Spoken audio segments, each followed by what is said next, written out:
하나님의 말씀은 요한복음 9장 1절부터 3절까지 말씀입니다.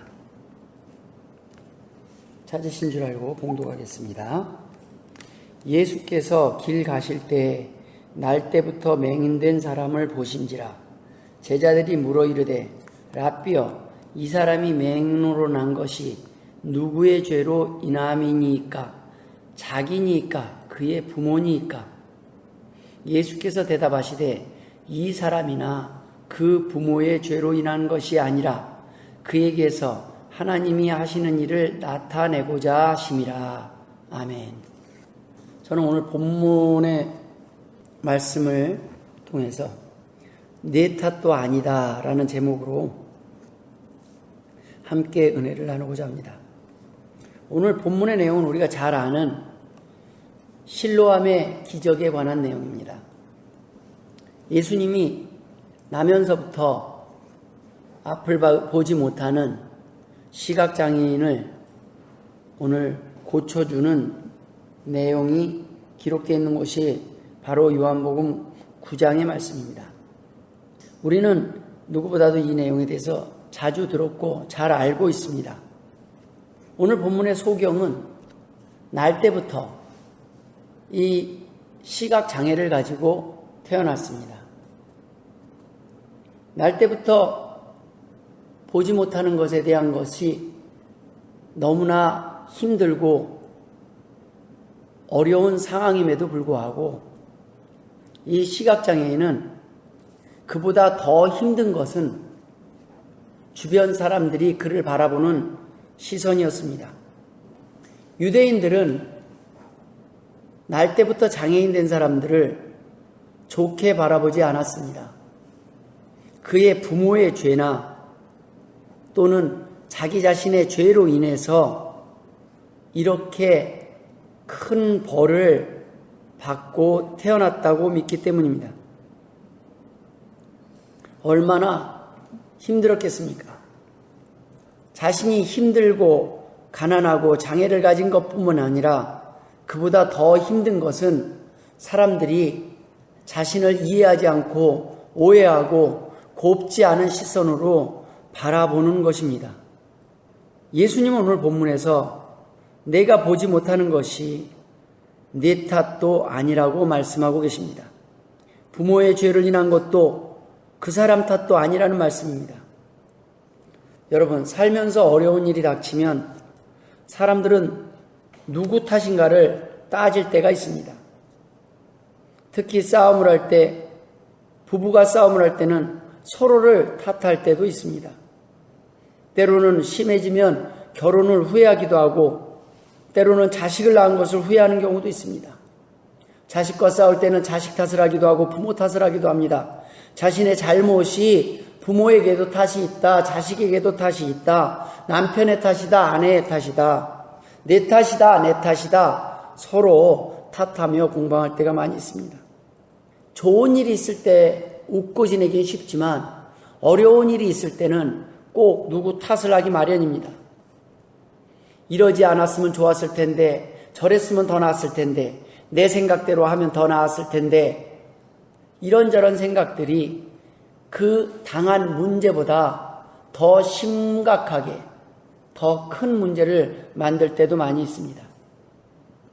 이러한 우리의 삶 가운데 원치 않는 상황이나 문제가 생기는 것은 어쩌면 누군가의 잘못이나 자신의 잘못일 수도 있습니다. 또 피해자와 가해자가 있을 수도 있습니다. 이럴 때 피해자의 상처는 트라우마로 남아서 오랫동안 우리를 괴롭히기도 합니다.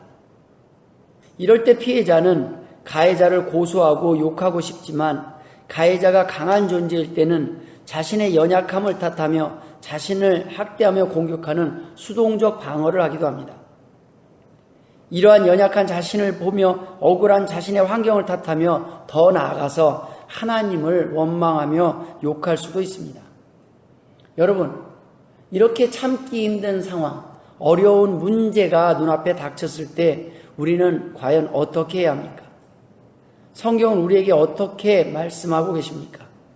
여러분, 어떤 방법이 가장 좋습니까? 우선 첫 번째로 세상이 주는 해법에 대해서 살펴보고자 합니다. 누군가를 탓하는 방법입니다. 남을 탓하는 방법입니다. 또는 그 사람의 문제를 적극적으로 경청하면서 들어주는 것입니다. 과거를 재해석해주는 방법도 있습니다. 현대 상담학의 문제 중 하나는 나를 고치기 위해 남을 정죄하고 비판하는 방식을 선택하기도 합니다. 욕치료는 때로는 내 속의 답답한 마음을 표현하기도 하지만 그것은 어디까지나 양쪽의 이야기를 다 들어보지 않은 상태에서 일방적인 처방일 수도 있습니다.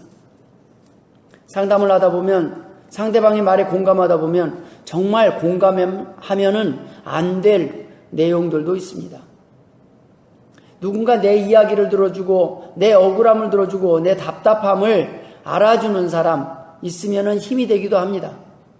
내 과거를 아름답게 해석해주는 사람이 있으면 도움이 될 수도 있습니다. 그러나 여러분, 히틀러의 행동이 그 어떤 이유를 가지고 있을지라도 그의 행동을 합리화시킬 수는 없습니다. 죄는 죄고 악은 악이기 때문입니다. 그것만으로는 근본적인 치료는 될 수 없습니다. 많은 상담에서 많은 방법들을 사용을 하지만 그것이 결코 모든 문제를 해결하는 맞는 기가 될 수는 없습니다. 욕치료라는 이야기가 나왔을 때 너무나 이 세상 사람들이 살아가면서 자신의 답답함, 억울함을 갑 앞에서, 강자 앞에서 참고만 사는데 화병이 나서 참지 말고 대응하며 표현하고 욕하는 방법으로 그 스트레스를 해결하는 방법입니다. 혹시 헬먼이라는 영화를 보셨습니까? 그 영화에서 주는 메시지는 무엇입니까? 우리의 삶 가운데 답답하고 억울한 것이 있으면 참지 말고 세상을 향해 또는 다른 사람에게 뱉어내고 표현해보라는 메시지를 주고 있습니다.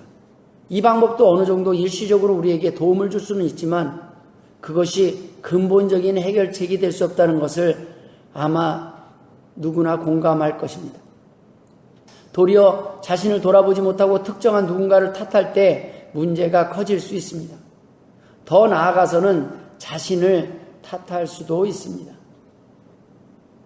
힘들 때 도움이 되지 못하는 자신의 부모나 자신의 가족이나 나아가서는 하나님을 공격의 대상으로 삼을 수도 있기 때문입니다. 이렇게 누군가의 잘못을 묻고 누군가에게 그 이유를 묻고 그 책임을 묻는 것만으로는 근본적인 해결이 될 수 없습니다. 우리가 손해를 보고 우리에게 해를 끼친 자를 고소하고 고발하고 감옥에 집어넣을 수는 있습니다. 그러나 그것만으로 과연 우리의 상처가 치유될 수 있습니까? 우리의 문제가 해결될 수 있습니까? 이미 문제는 벌어졌는데 그 문제가 봉합될 수 있습니까? 그 문제가 우리 마음속에서 상처로 남지 않을 수 있습니까?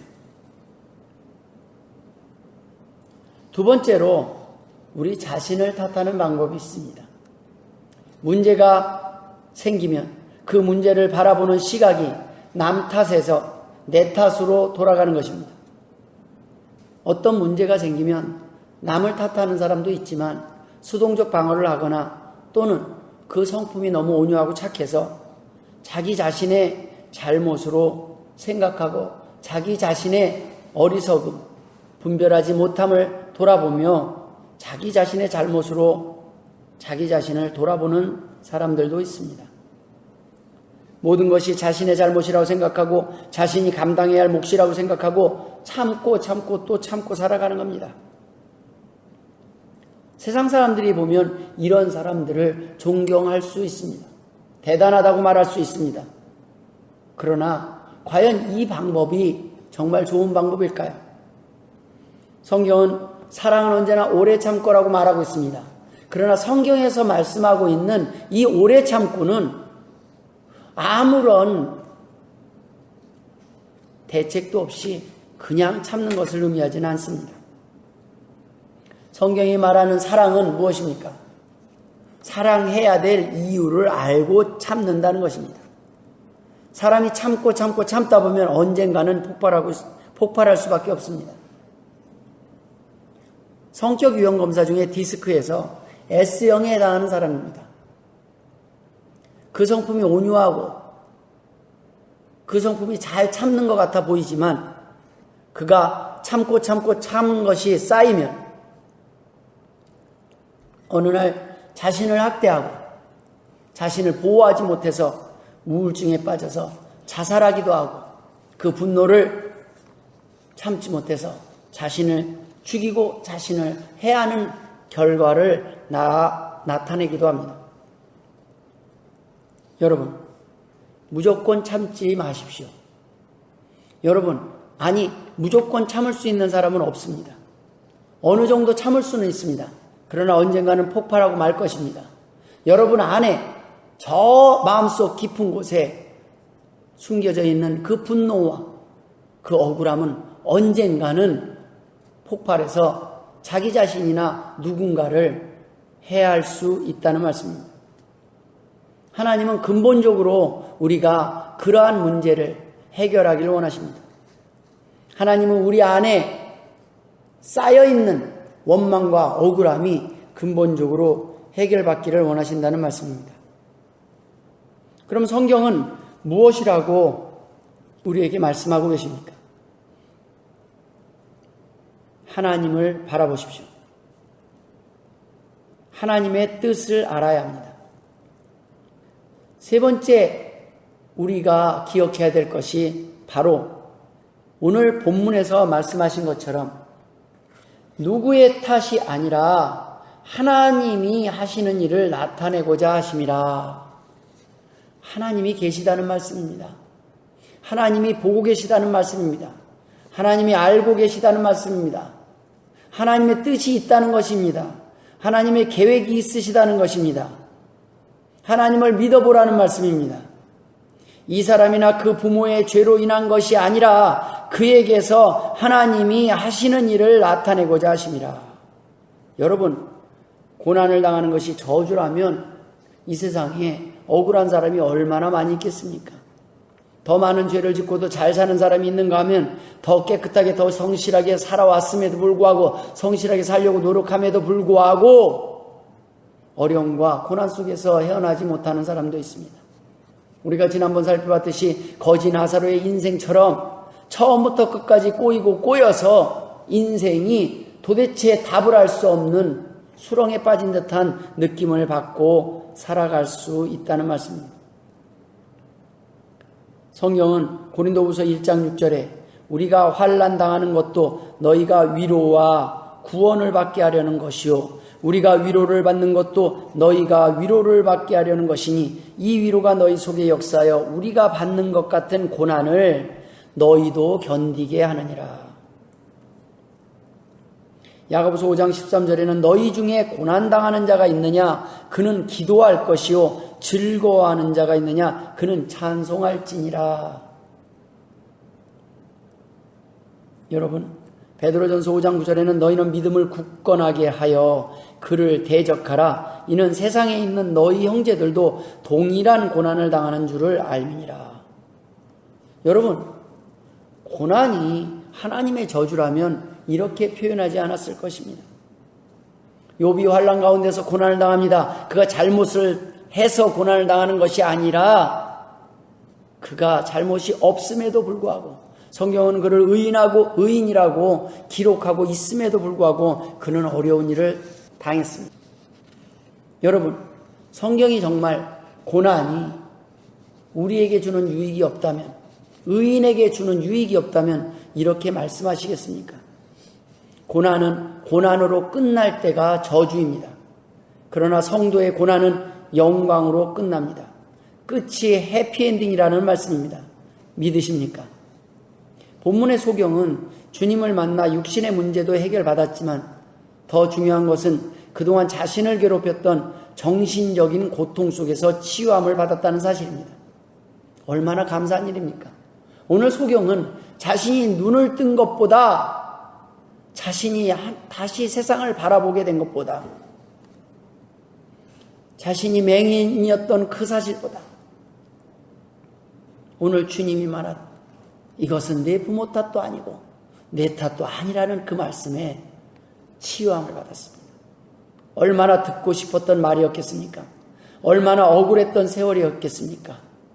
이해보다는 오해로 자신이 세상을 바라보지 못하는 것보다, 가난했던 것보다 더 힘든 것은 마치 내가 그들보다 더 큰 죄를 지어서 이렇게 태어났고 이렇게 힘든 세상을 살아가게 된 것이라고 그를 부정적인 오해로 바라보는 그러한 시선들이 아니었겠습니까? 저는 저의 자녀들이 아무 잘못이 없어도 어느 날 암으로 자기를 낳아주신 엄마를 잃은 것도 힘든데, 그것만으로 너무너무 힘든데, 이 세상에서 학교에서 자신이 엄마 없는 자녀라고, 한부모 가정이라고 아이들이 놀지 말라고, 아이들이 함께 놀지 말라고 따돌리는 것이 더 힘들었다고 나중에 고백하는 내용을 들었습니다. 여러분, 무슨 죄입니까? 무엇 때문입니까? 이러한 일이 일어나는 것은 왜 그렇습니까? 이럴 때 우리는 어떻게 해야 합니까? 하나님을 원망해야 합니까? 아니면 그 나를 따돌리고 나를 오해하는 그 사람들에게 복수를 해야 합니까? 이럴 때 우리는 어떻게 이겨낼 수 있습니까? 누구도 죄가 없다는 말씀이 아닙니다. 자기가 지은 죄 때문에 고난을 당할 수도 있습니다. 그러나 살다 보면 자신이 지은 죄에 비해 삶이 더 고단하고 힘들다고 느껴질 때가 있습니다. 억울하다고 생각이 들 만한 힘든 여정을 걸어가야 될 때가 있습니다. 어쩌면 이때의 고난보다 이 고난을 바라보는 시선이, 이 가난을 바라보는 시선이, 이 연약함을, 이 질병을 바라보는 시선이 더 아프고 힘들고 억울하여 우리의 삶을 지치게 만들 수도 있습니다. 여러분, 성경은, 하나님의 말씀은 과연 우리에게 무엇을 말하고 계십니까? 베드로전서 2장 19절에 애매히 고난을 받아도 하나님을 생각함으로 슬픔을 참으면 이는 아름다우나 죄가 있어 매를 맞고 참으면 무슨 칭찬이 있으리요. 오직 선을 행함으로 고난을 받고 참으면 이는 하나님 앞에 아름다우니라. 여러분, 하나님을 생각함으로 슬픔을 참으시길, 억울함을 참으시길 주의 이름으로 축원드립니다. 애매히 고난을 받고 힘든 여정을 가고 있습니까? 그 가운데서도 하나님의 보상을 믿으시길 주의 이름으로 축원드립니다. 베드로전서 4장 16절에는 만일 그리스도인으로 고난을 받은즉 부끄러워 말고 도리어 그 이름으로 하나님께 영광을 돌리라. 아멘. 얼마나 우리에게 힘이 되는 말씀입니까? 하나님이 알아주실 것이라는 말씀입니다. 하나님이 모든 것을 해명해 주실 것이라는 말씀입니다. 하나님이 모든 것을 보상해 주실 것이라는 말씀입니다. 죄를 지었으면 하나님 앞에 회개하고 돌이키시면 됩니다. 그리고 하나님 앞에 아뢰고 다시는 죄를 범하지 않으면 됩니다. 그러나 여러분, 우리의 죄에 비해서 우리의 삶이 더 힘들고 더 아픈 일들이 생기고 더 고통이 따를 때 우리는 어떻게 해야 합니까? 하나님을 생각함으로 참으라고 말씀하십니다. 로마서 8장 18절에 생각하건대 현재의 고난은 장차 우리에게 나타날 영광과 비교할 수 없도다. 여러분, 이것이 우리가 고난을 이겨내는 비결입니다. 믿음입니다. 하나님이 아십니다. 하나님께서 풀어주실 것입니다. 하나님께서 보상해 주실 것입니다. 내 탓도 아니라고 말씀하시는 것입니다. 너희 부모 탓도 아니라는 것입니다. 내 잘못 때문에 이렇게 고통받는 것이 아니고 다른 사람은 잘한 것이 있어서 잘 먹고 잘 사는 것이 아니라는 것입니다. 하나님이 계획이 있으시다는 것입니다. 하나님께서 다 생각이 있으시다는 것입니다. 하나님이 다 보상해 주실 것이라는 것입니다. 우리는 어쩌면 오늘 회개해야 될 것은 이러한 하나님의 계획을 믿지 못했음을 회개해야 합니다. 하나님을 믿지 못했습니다. 하나님의 뜻을 헤아리지 못했습니다. 하나님의 말씀을 믿지 못했습니다. 그래서 내 눈이 어두워졌고, 그래서 내가 알지 못했고, 내가 듣지 못했고, 그래서 내가 절망하고, 그래서 내가 낙심했습니다. 하나님 용서하여 주옵소서. 하나님 아버지, 이 땅의 고난보다 더 힘든 것은 내 마음이 흔들림이었습니다. 이 땅의 어려움보다, 경제적인 어려움보다, 가난보다 더 힘든 것은 내 억울함이었습니다. 내 분노였습니다. 하나님께 대한 원망이었습니다. 하나님께 등을 돌리고 하나님 앞에 회개하지 않고 하나님을 끝까지 신뢰하지 못했던 나의 불신이었습니다. 하나님 용서하여 주옵소서. 오늘 이 시간 하나님 앞에 여러분의 삶을 그대로 드러내시고 고백하길 원합니다. 세상을 향해서 욕하지 않아도 됩니다. 하나님 앞에 기도할 수 있도록 하나님께서는 귀를 기울이시겠다고 약속하셨습니다. 기도하라고 우리에게 은혜를 주셨습니다. 하나님 앞에 엎드릴 수 있습니다. 여러분의 억울함을 토할 수 있습니다. 여러분의 억울함을 드러낼 수 있습니다. 여러분의 억울함을 표현할 수 있습니다. 여러분, 세상을 향해 외쳐도 세상은 꿈쩍도 하지 않는 것처럼 보일 수 있습니다. 그러나 여러분, 하나님 앞에 여러분의 힘든 것을, 여러분의 억울함을 과부처럼 하나님 앞에 나와서 기도하고 간구하고 표현하시길 바랍니다. 여러분의 아픈 마음, 억울한 마음이 사라질 것입니다. 하나님께서 보상해 주실 것을 믿을 때, 하나님의 보상이 기다리고 있음을 믿을 때 여러분의 인생 가운데 고난도 이겨낼 수 있을 것입니다. 여러분, 참으십시오. 그러나 절망 가운데서 참지 말고 소망 가운데서 인내하시길 원합니다. 소망 가운데 사랑하시길 바랍니다. 소망 가운데 여러분, 이 모든 일들을 극복하고 여러분은 이 인생의 모든 길을, 나그네 인생의 모든 것이 다 끝났을 때 하나님께서 여러분을 칭찬하는 날이 올 줄을 믿으시길 주의 이름으로 축원드립니다. 기도하겠습니다. 하나님 아버지, 은혜를 감사드립니다. 내 탓도 아니라는 하나님의 말씀이 우리에게 위로가 됩니다. 하나님, 저의 잘못을 용서해 주시고 저의 고난 가운데 무엇보다도 하나님을 끝까지 신뢰하지 않았을 때, 하나님 흔들렸을 때, 약해졌을 때 우리의 연약한 믿음을 붙잡아 주신 하나님 감사드립니다.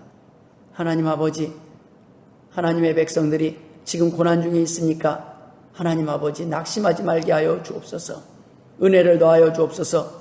그들 탓이 아니라고 하나님께서 말씀하시는, 아니 설사 잘못을 했을지라도 내가 너의 죄를 용서하노니 이제부터 다시는 죄를 범치 말라고 또다시 기회를 주시는 그 하나님의 은혜에 감사해서 다시 용기를 내서 하나님의 자녀답게 살아갈 수 있는 은혜의 은혜를 더하여 주옵소서.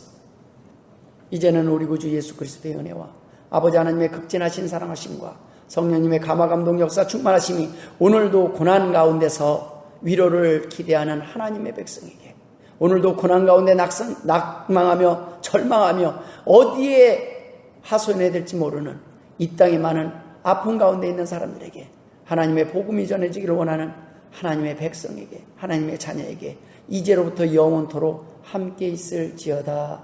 아멘.